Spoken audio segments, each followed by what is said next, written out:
हनुमान जी महाराज की आज चर्चा निकली है, सबसे बड़े परम भक्त। ये ऐसे भक्त हैं कि एक बार तो ये मनुष्यों को शिक्षा देने के लिए पिशाच बन गए थे। मैंने दूसरे या तीसरे दिन भी एक बात कही थी, लेकिन उस व्याख्या को नहीं कर पाए अल्प समय के अनुसार। तो भगवान हनुमान जी ने शिक्षा देने के लिए अवतार धारण किया है।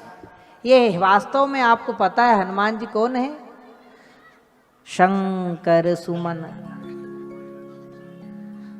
शंकर सुमन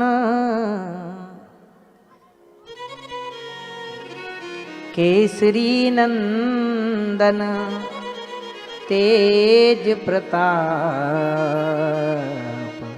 महाजगवंदन। ये भगवान शिव के मन है साक्षात। ऐसे रुद्रावतार भगवान हनुमान, जब राम की सेवा भगवान शिव को करनी होती है तो वो हनुमान के रूप में दास बनकर, उनका पुत्र बनकर, क्योंकि माता सीता ने पुत्र बनाया तो पुत्र भी तो हुए, इसलिए राम के पुत्र भी हैं, राम के मित्र भी हैं, इसलिए हृदय से लगाते हैं। राम के सेवक भी हैं, दास भी हैं।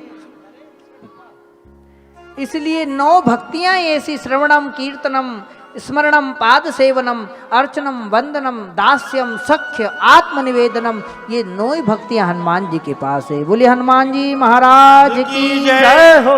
संसार में केवल हनुमान जी ऐसे भक्त हैं जिनके पास 9 भक्ति है, और उसमें सर्वश्रेष्ठ उनको पसंद है दास भक्ति। हनुमान जी 9 गुणों से भगवान राम की सेवा करते हैं, परंतु उनको स्वयं को भी दास भक्ति सबसे प्रिय है। इसलिए दासों में अगर सर्वश्रेष्ठ कोई है तो वो केवल हनुमान जी महाराज है। बोलिए हनुमान जी महाराज की जय हो। दास से भक्ति के लिए भी कहा गया है कि सो अनन्य जाके असी मति न टरई हनुमंत, और मैं सेवक सचराचर रूप स्वामी भगवंत। उनकी आज्ञा का पालन करना ही सबसे बड़ी दास भक्ति है।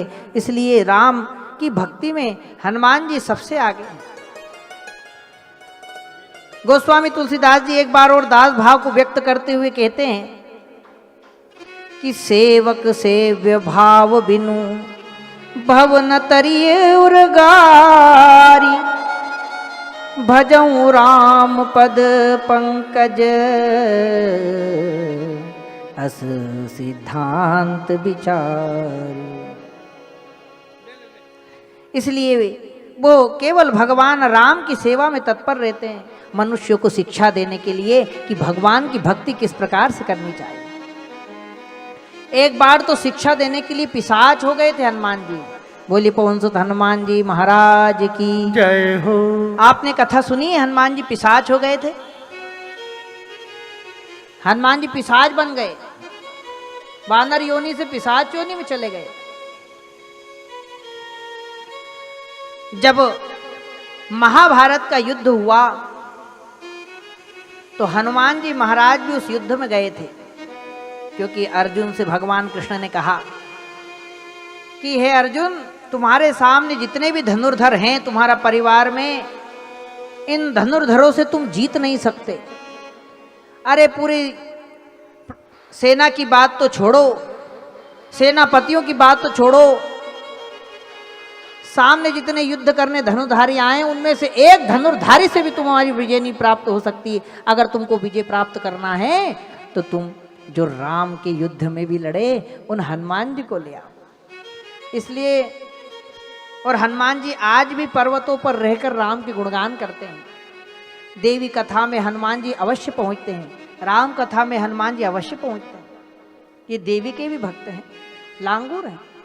देवी जी के सीधे हाथ पर चलते रहते हैं, उल्टे हाथ पर श्री भैरव बाबा और हनुमान जी दोनों भगवती के आए दाएं बाएं चलते हैं। ऐसे हनुमान जी महाराज ने शिक्षा के लिए स्वीकार किया, पर कहा कि अरे भैया तुम्हारी सेना में हम लड़ नहीं सकते। बोले क्यों?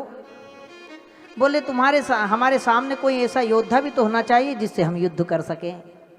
तुम्हारी सेना में कोई योद्धा ही नहीं जिससे हम युद्ध कर सके।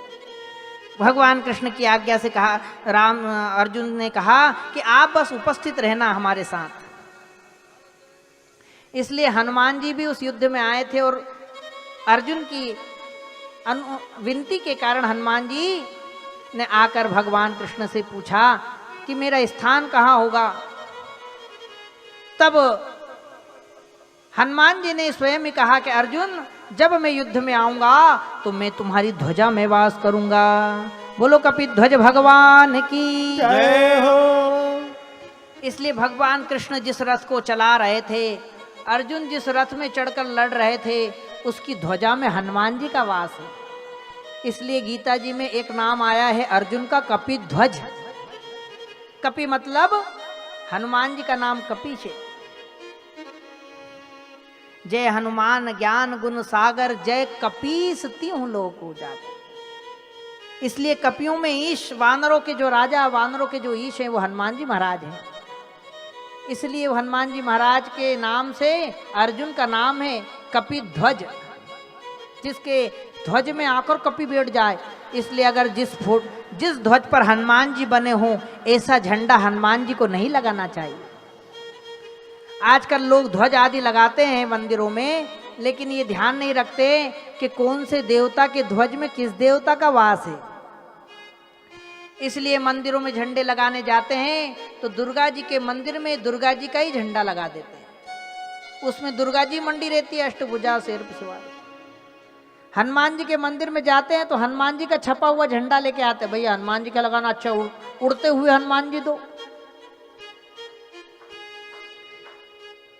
शिव जी के झंडा ध्वज लगाने जाते हैं तो शंकर भगवान मंडे हुए ले आते हैं। ये भूल नहीं करना चाहिए।